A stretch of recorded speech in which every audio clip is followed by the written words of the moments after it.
Okay,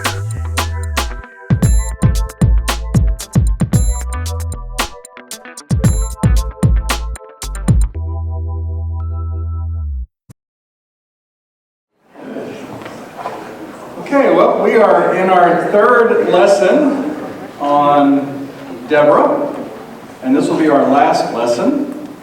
And just to kind of rehash or kind of cover some of the things that we've been over the last 2 weeks, some key observations from the book of Judges as a whole. We've seen that when we look at how the book starts and how the opening chapter unfolds with who takes what and who doesn't take what, that we see that Israel has failed to control all of the key trade routes.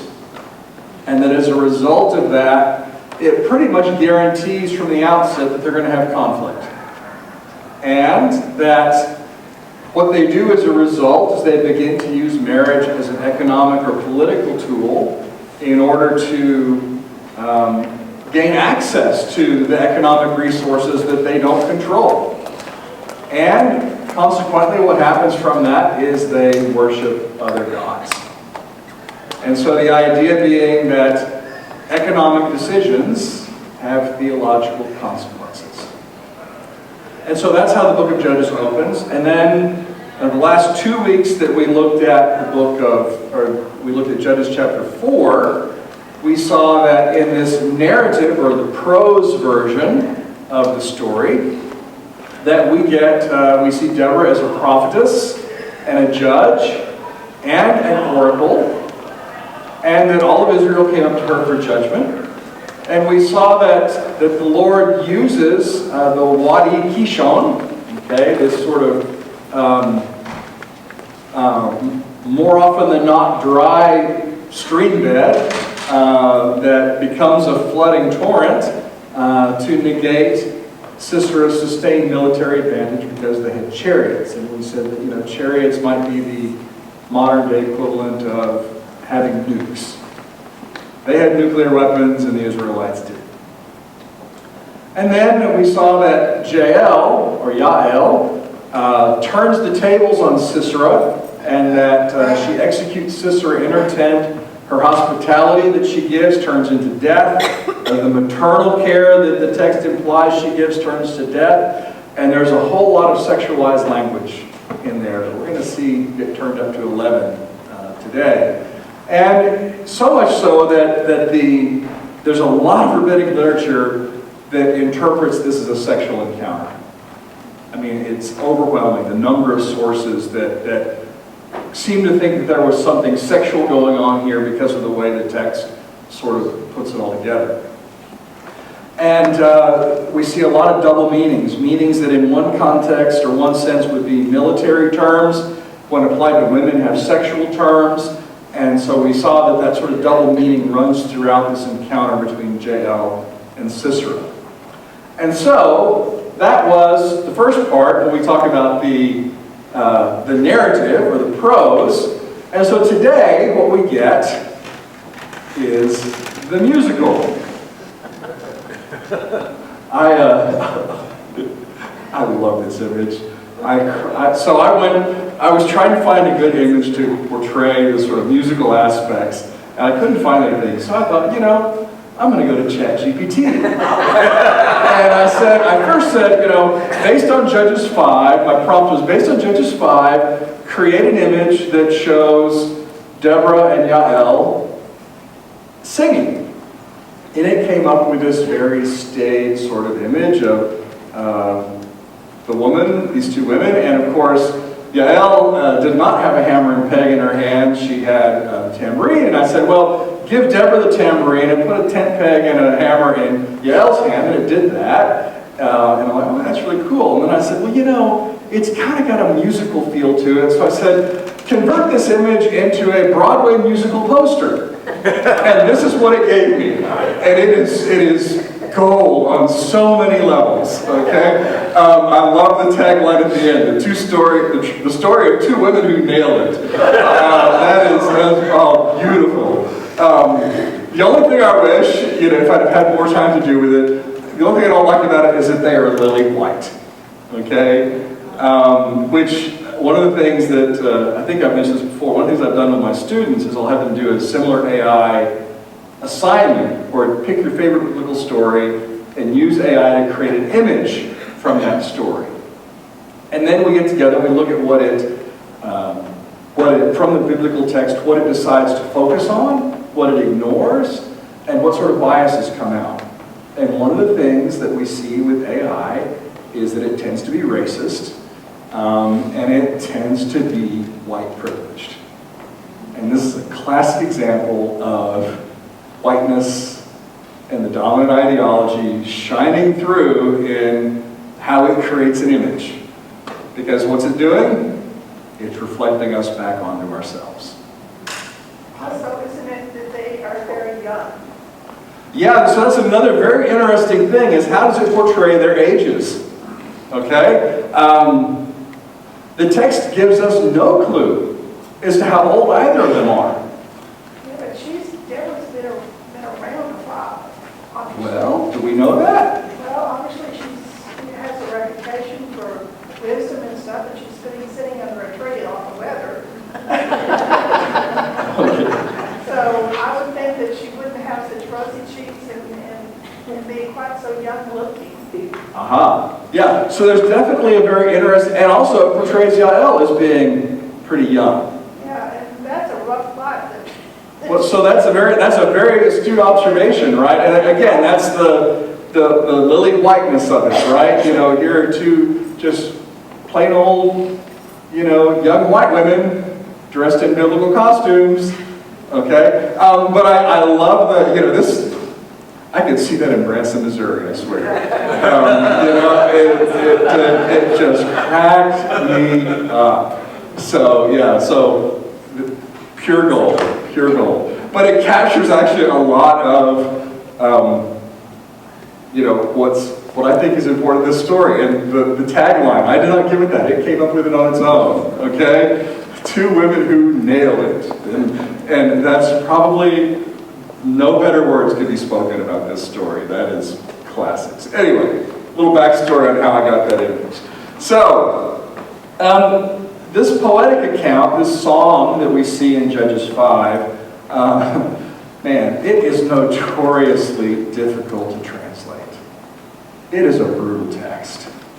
And it's brutal because there are 30 to 50 words that are what we call hapax legomenon, which is a fancy scholarly term that means this is a word that only occurs once in the Hebrew Bible, which means we don't know exactly what it means. We have to try to figure out from context what it means, and that's often really tough. Also, there are a whole lot of other words in this text that seem to rely on either double meanings or obscure meanings from the words. Because after all, it's poetry. And poetry, especially Hebrew poetry, likes to just find crazy, weird words to say things that it says in other ways. And we also see this trouble reflected in when we look at the Septuagint, the ancient Greek, the Old Greek translation, and even the Latin versions. We see a lot of differences in how they choose to translate some of these words. And so what some people have proposed, some scholars, mostly from the last, I'm going to say 50 to 100 years ago, said that, I'll get that in a minute, we also see differences between Judges 4, which we'll talk about. But what we also see is these scholars that say, because of how weird this text is, that maybe what we have here is the oldest text in the Hebrew Bible. That it reflects an archaic language that is different from the rest of the text, that what we see here is an old song that gets then repurposed. And if you recall from our study back when we looked at how we got the Bible, one of the things we talked about was that for much of the Bible, especially Judges, take out Ruth, Samuel, 1st and 2nd Kings, when you read those books, even though they cover some 400 to 800 years of time span, the language across the books is remarkably the same. Okay? It's written in the same Hebrew. You would expect if each book was written within its time period that you would see vast changes in language, right? And how like we would see in English, right? If I were to, I did this example when we did that study, take an article and write part of it in Old English or in Shakespearean English, another part in even English from the 17 or 1800s, another in modern English, you could very easily tell where the breaks were, because the English is very different. We don't see that through much of the Hebrew Bible. It's a very consistent type of Hebrew. And except here in Judges 5, it's totally different. And it's notoriously hard to translate. Modern scholars are not quite so convinced that this is the oldest text. They think perhaps it is written in a form to resemble an older text. And my basic thought on the matter is it doesn't matter. Okay? Who cares? Because what we have is we have the song in the text. And its placement after the narrative in Judges impacts how we interpret it, how we view it. But the main issue is, how does the song function within the book of Judges as a whole and in relation to the narrative? And I think it does some very interesting things that the narrative doesn't do that add more to this story that I want to talk about. So, some general observations. What we see in Judges 4 is that Yahweh is not really so much there. Okay? Deborah's a judge. It says Yahweh sends the army into a panic, and that's about it. In Judges chapter 5, Yahweh's involvement is all over it. Okay, so we see sort of a different perspective on the text. Barak, as small of a role as Barak has in Judges 4, he has an even smaller role in Judges 5, and I'm going to argue he's even got a smaller role than the current text shows. And the sexualized language in Judges 5 is even stronger than it is in Judges 4. And the women play an even stronger or greater role in Judges 5 than they do in Judges 4. And so in the song, they're more prevalent than they even are in the narrative. So, let's look at the opening. This is how the NRSV has it. Then Deborah and Barak, son of Abinoam, sang on that day, saying. And then we get the first lines of the song. But there's a problem with this translation. And the problem is that the verb sang, okay, is feminine singular. It is not masculine plural. It is not they sang. It is she sang. And in Hebrew, you can tell the difference. It is obvious. There's no mistaking it. Okay? The very first word in the line of Judges 5 is she sang, the verb. I think this is a better translation. Then Deborah sang, and Barak, son of Abinoam, sort of in parentheses, on that day, saying. And I'm going to argue, and I'm probably in the scholarly minority on this, I'm going to argue that Barak, son of Abinoam, was added into the text at some point. And I think it's clear because of the verb.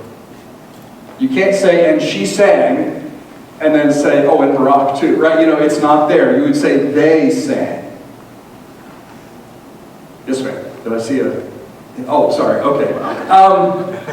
So I think it is probably probably what was originally there, and whatever was done very early, maybe when it was compiled with the narrative, that says, then Deborah sang on that day, saying this. I think Barak is an addition. I don't care if you agree with me on that. It's not a matter of salvation.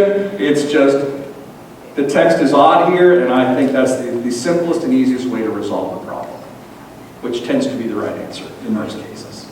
So, take that for what you will. It goes on to say, when locks are long in Israel, when the people offer themselves willingly, bless the Lord.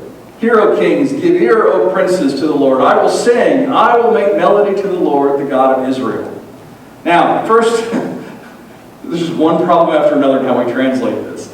When locks are long in Israel, any idea what that is talking about? You may find your translation say something completely different there. This one says, when war loosens hair is loose in Israel. Say that again? When war loosens hair is loose in Israel. When war loosened hair is loose in Israel. Okay? All right. Anyone else have anything different? When the princes in Israel take the lead. When the princes in Israel take the lead. Interesting. When they let their hair down in Israel and let it blow wild in the wind. What translation is That's that? the message. The message. Okay. Yep. Leave it to. Yep. Are we talking about the locks that you hear, that you see like on the Hasidic Jews? Oh, okay. So yeah, I think there's something else. I personally think the NRSV gets closer to the meaning here, because I think what it's referring to. I think the second line, if you remember Hebrew poetry, the first line says something, and the second line generally reinforces it, or maybe says something opposite. Okay, it tends to work either way. And I think the second line gives us a clue as to what's going on in the first. And I think the notion of locks are long in Israel is a reference to the Nazarite vow, where you're not allowed to shave your head. And part of, one of the questions is, why in the world do we have a Nazarite vow? What's its purpose? We'll talk about this more with Samson, but just to give you the highlight, I think what the Nazarite vow is it's God giving the people of Israel that are not part of the tribe of Levi, who are dedicated to the service of Yahweh. It's a way to give them the opportunity to dedicate themselves, even if they're not part of that tribe. And it comes with certain requirements. And the only person that has requirements stricter than a Nazarite is the high priest. Okay? And so I think what this is saying is, when people in Israel, when they are taking the Nazarite vow, when they are offering themselves willingly, which is what a Nazarite vow is most of the time, except for Samson and a couple of others, it's a willing offering, okay, of yourself. And I think that's the imagery it's trying to get at here. It's a sign of dedication. The whole nation is dedicated to the Lord above and beyond what's expected. Okay? And then, I want you to pay attention to that second line, the second little stanza there. Who is singing?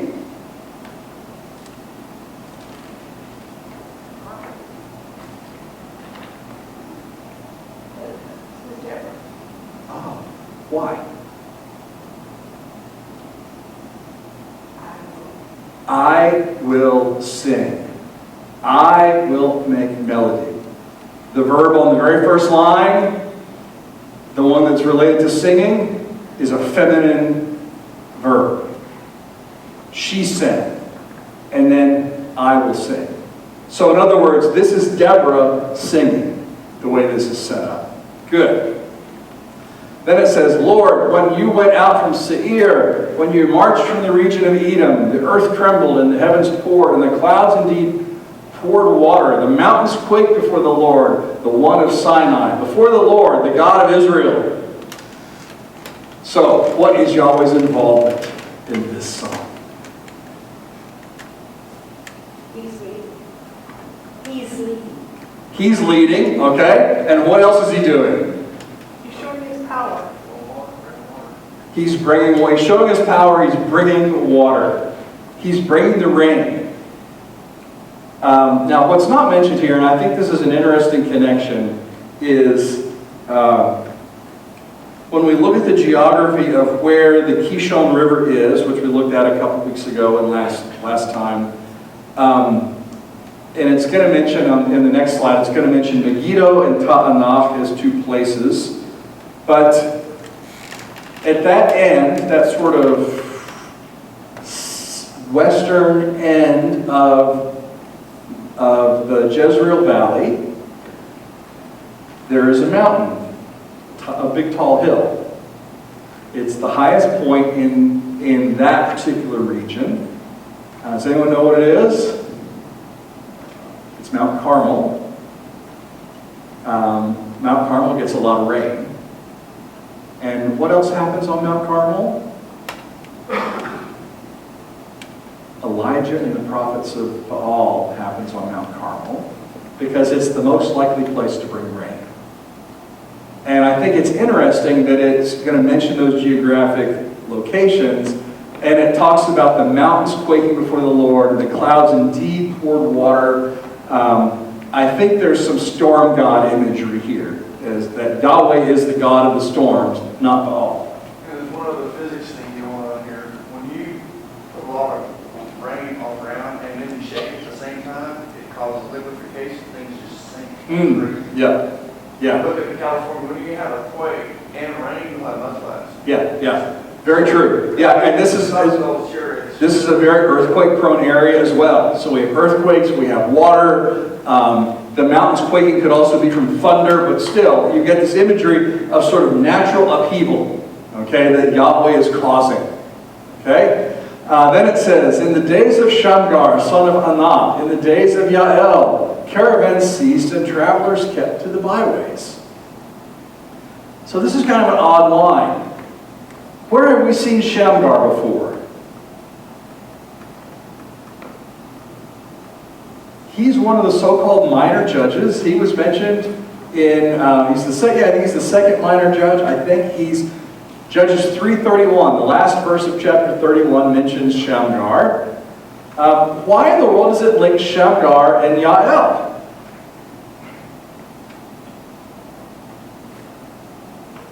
Do you remember what we said about Shamgar a few weeks ago? Shamgar was not Jewish.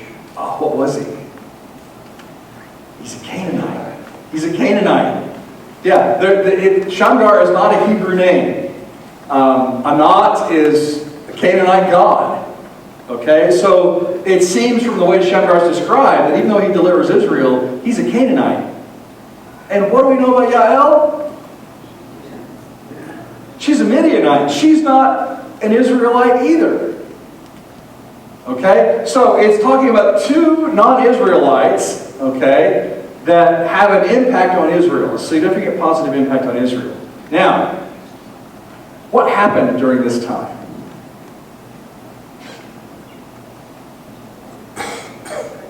It's just mentioned in passing. The caravan ceased, so the trade routes were not being used. Yes, the caravan ceased. And travelers kept to the byways. Avoid the highway. Yeah. In other words, they stayed off the highways, they stayed to the mountain roads because the caravans weren't allowed to pass through the Jezreel Valley. Economic decisions have theological consequences. Now, the peasantry prospered in Israel. They grew fat on plunder. Because you arose, Deborah, arose as a mother in Israel. When new gods were chosen, then war was in the gates. Was shield or spear to be seen among 40,000 in Israel? My heart goes out to the commanders of Israel who offered themselves willingly among the people. Bless the Lord. You notice that theme sort of repeats. Bless the Lord. I think it's 3 times in the psalm. We'll talk about, how does it refer to Deborah here? A mother in Israel, or a mother of Israel is another way to say that. It also says, what were the people doing? Worshipping other gods.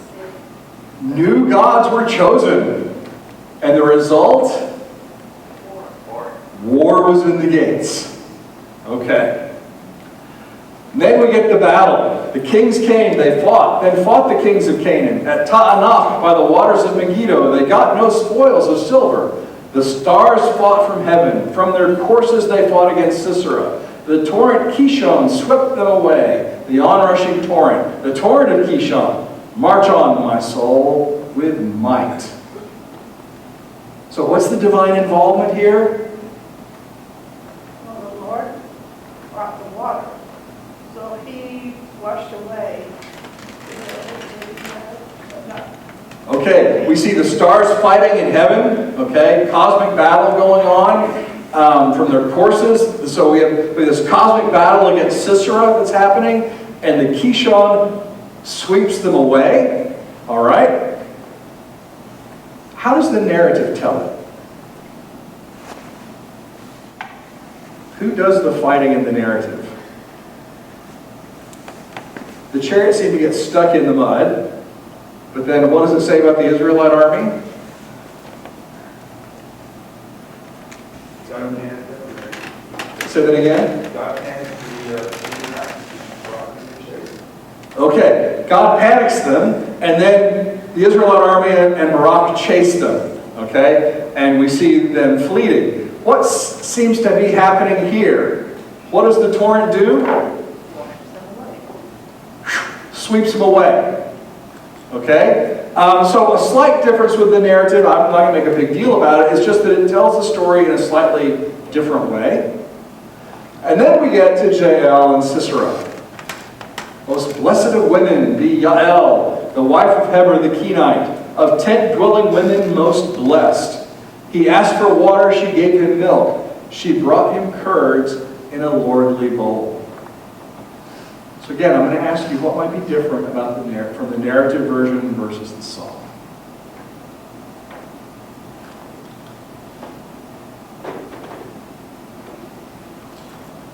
How does the narrative version judge Jael's actions?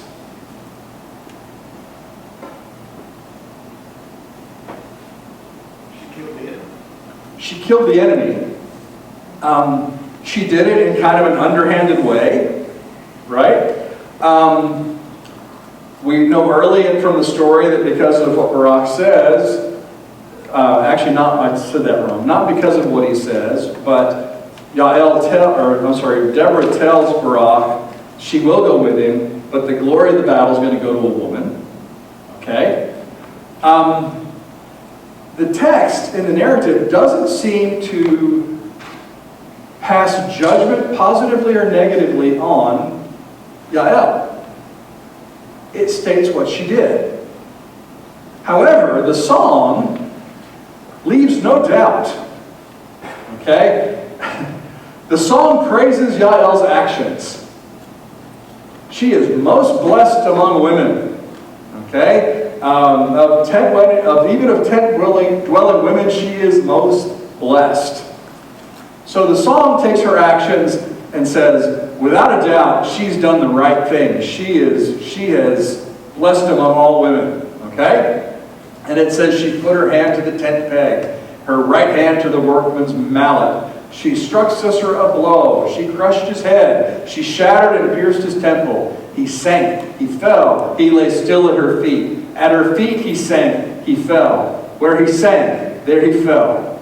Dead. And that's like verb, verb, verb, verb, verb, verb, verb. It's one after another. Okay. In case you didn't get it, he sank, he fell. At her feet. In case you missed it, he sank, he fell. At her feet. Dead. Okay. I find this fascinating.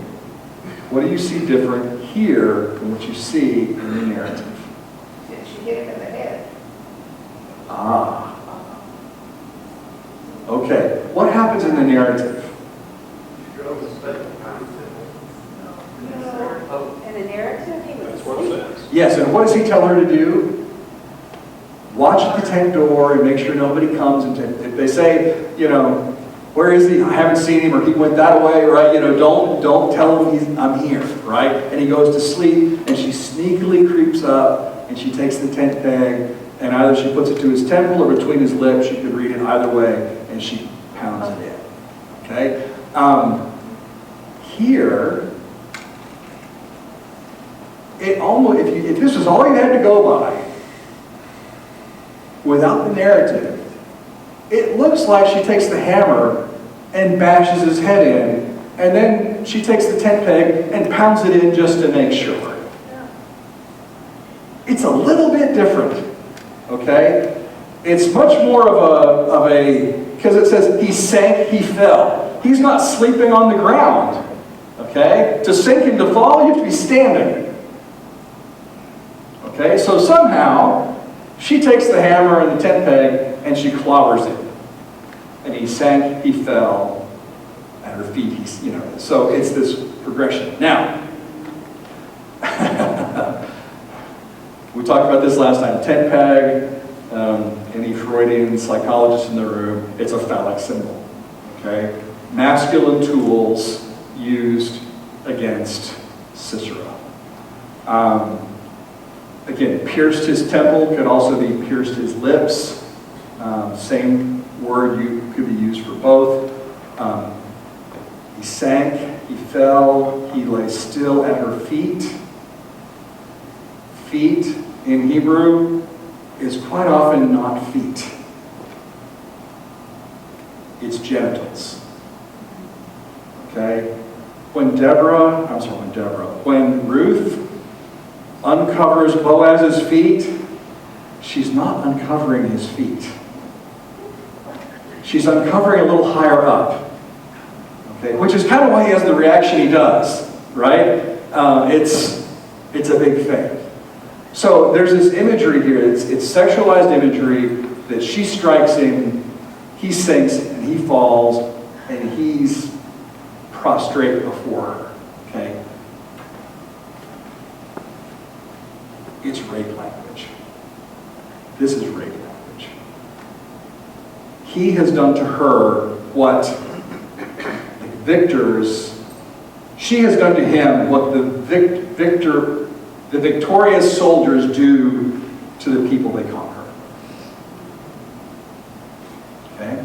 Now we get a shift in the narrative to someone we haven't seen before, to Sisera's mother. And it says, out of the window she peered. The mother of Sisera lamented through the lattice. Why is his chariot so long in coming? Why tarry the hoofbeats of his chariots? Her wisest ladies make answer. Indeed, she answers the question herself. We'll see her answer in a minute. I want to point out two things. I don't know what your translations say, but I changed that word lamented. It's a weird word in Hebrew. NRSV actually translates it as she gazes. Does anyone's translation say anything different? Wailed, W-A-I-L-E-D. Wailed. Okay. Does anybody's translation say whined?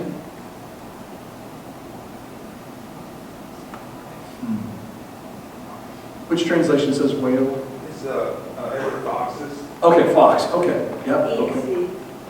ESV. ESV says wailed also. Yep. Okay. That's a possible translation. I've chosen lament.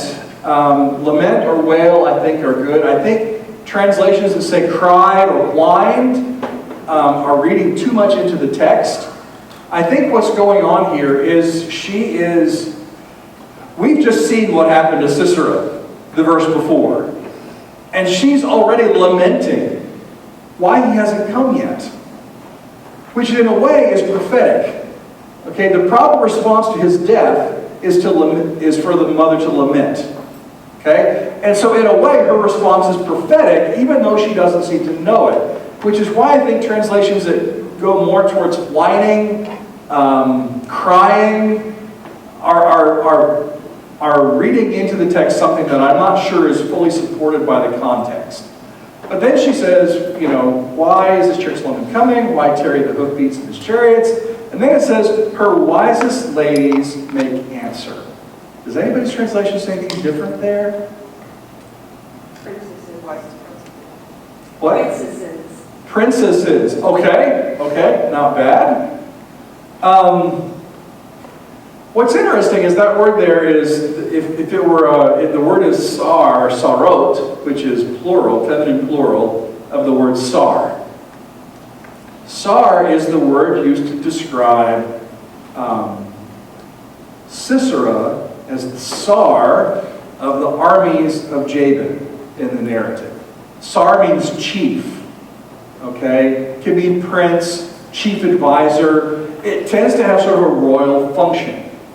And so if that were sar, if it were not about women, most translations would say chief advisors or princes or something of that effect. But because it's a woman, a lot of them translate it as like her maids or her ladies in waiting or something like that. And I kind of like how the NRSV does it here when they say wisest ladies. But I think perhaps it can say something about who Sisera's mother is. If she has women that are attending her who are these sort of princesses or chief advisors of some sort, what does it say about the status of his mother? I status mother. Oh, she's a queen, or she is certainly a lady of some royal prominence. Okay? She's a big deal. And notice where Sisera notice how she has ladies that are called sars that report to her, just as Sisera is a sar to Jabin. Okay? We'll talk about that in a minute. And then she says, are they not finding and dividing the spoil? A girl or two for every man. Spoil of dyed stuff for Sisera. Spoil of dyed stuff's embroidered. 2 pieces of dyed work embroidered for my neck as spoil. Now I want to point out that this is, sometimes I wish our Bibles didn't make things as polite as they do. That word is not girl. Hebrew has plenty of words for girl. This word is dracham, which literally means soft or a wide opening. It is often used to say womb. And it's generally not a polite word. Perhaps the closest I could come to, and I will not say the word, but if you saw the Access Hollywood tape of our illustrious president talking to his friend about what he liked to do to women because he was famous, that he could grab them by a certain body part, that word he used is probably closer to the word used here. Okay? It's not a nice word. But it gives you sort of an idea of how she's thinking about the captives. They're all being raped.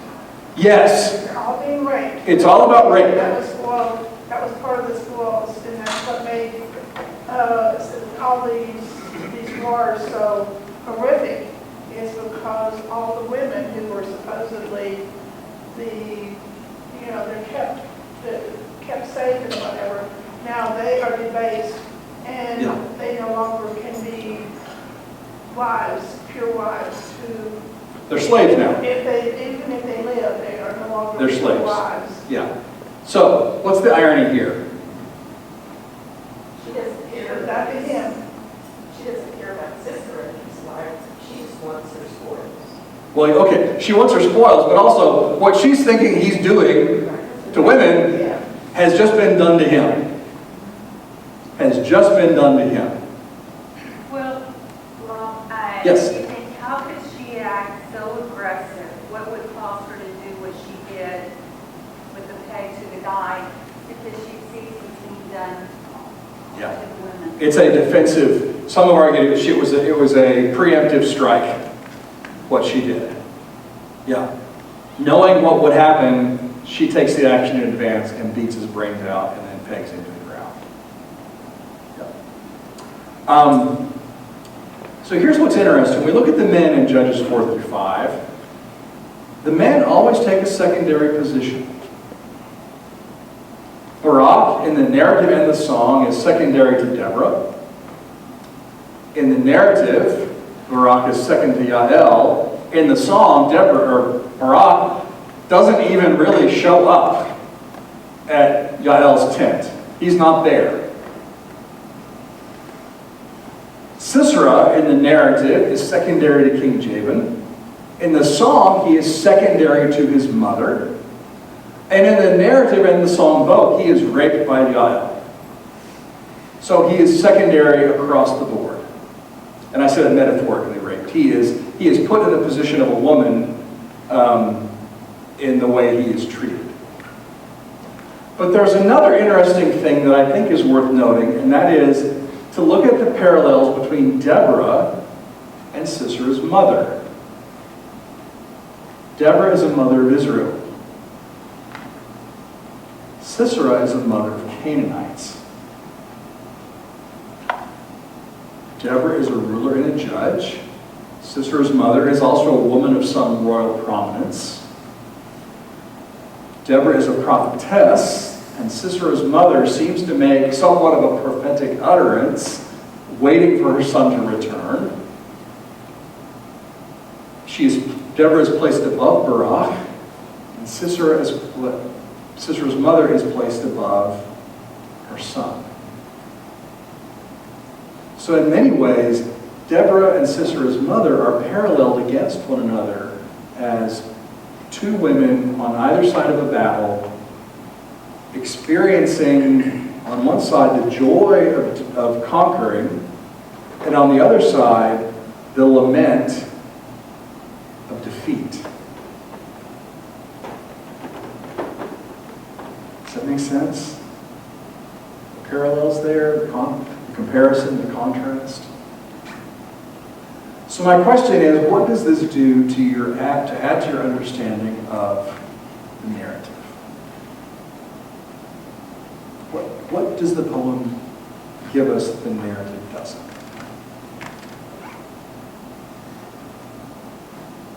It just underscores to me the power of Deborah.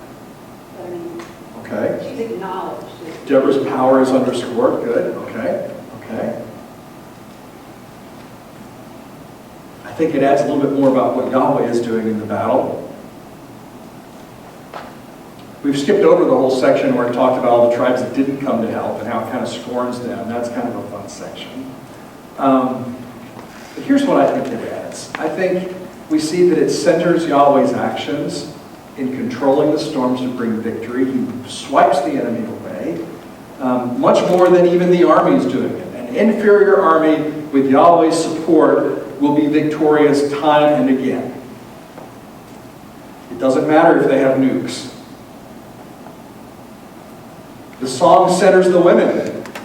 Deborah gives the song voice. It's from her perspective. Jael's rape of Sisera is praised, and Sisera's mother's loss parallels and contrasts with Deborah's victory song.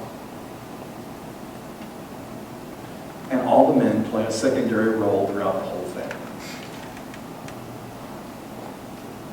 And I think that's kind of fun that we see this right in the middle of the book of Judges. Some could argue, and I used to think this for quite a while, that Deborah is the pinnacle of the Judges. There's reasons why you could argue differently, but we're going to see starting next week, things start to go down in a hurry. And it's all downhill from here. But what we get in the middle are these two women that deliver Israel with Yahweh's support. Chris? There's also, one could link God's role to that of nature. Yes, absolutely, yes. The fact that God is in control of nature, yes, and uses it to his advantage is a very, very big thing. Very big thing. So, next week, Jim Stevens will be teaching, and we're going to be looking at Gideon's call, which is Judges chapter 6. So if you read that chapter, and Gideon's got another name. I'm just curious to find out why. Why does Gideon have another name? What does it mean? The text does tell us that, and we will pick up next week. Thank you all very much. Look forward to seeing you in a couple weeks.